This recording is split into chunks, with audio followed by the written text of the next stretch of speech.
केपी ओलीले प्रत्येक वडामा 2 करोड प्रत्येक पालिकामा झन्नै अरबौं बजेट विनियोजन गरेर हाम्रो अगाडि बढाएका छौँ। एकैचोटि 396 अस्पताल केपी ओलीले सुरु गरेका हुन् हाम्रो सरकार छँदाखेरि। एउटा निर्वाचन क्षेत्रमा 40 करोडभन्दा बढी रणनीतिक सडक भनेर हामीले सुरु गरेका हौँ होइन। पूर्व पश्चिम मात्रै एउटा राजमार्ग भएको ठाउँमा मदन भण्डारी राजमार्ग, हुलाकी राजमार्ग, मध्यपाडी राजमार्ग बनाएर त्यो राजमार्गमा अभियान चलाउने पार्टी हामी हो। 21वटा त हाम्रो उत्तर दक्षिण नाका हामीले बनाएका छौँ।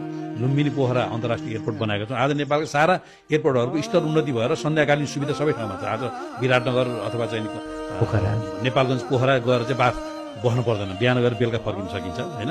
र कोशी मरिन डाइभर्सन आयोजनादेखि लिएर धेरै मधेसका चाहिँ गेम चेन्जर योजनाहरू हामीले पालामा भएका छन्।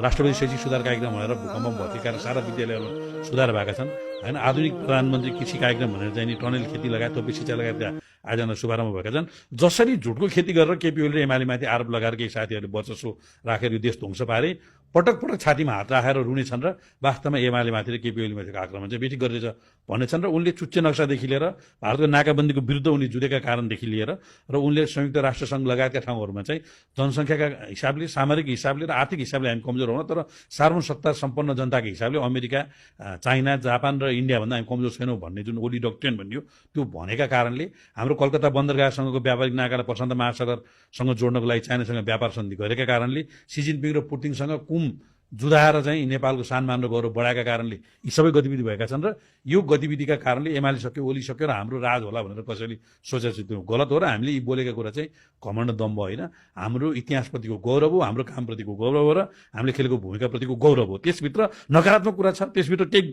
गलत कुरा छ, उहाँले आरोप लाग्यो जस्तो पनि तपाईँहरूको सरकार छ, छानबिनमा आउन हामी तयार छौँ भनेको छ।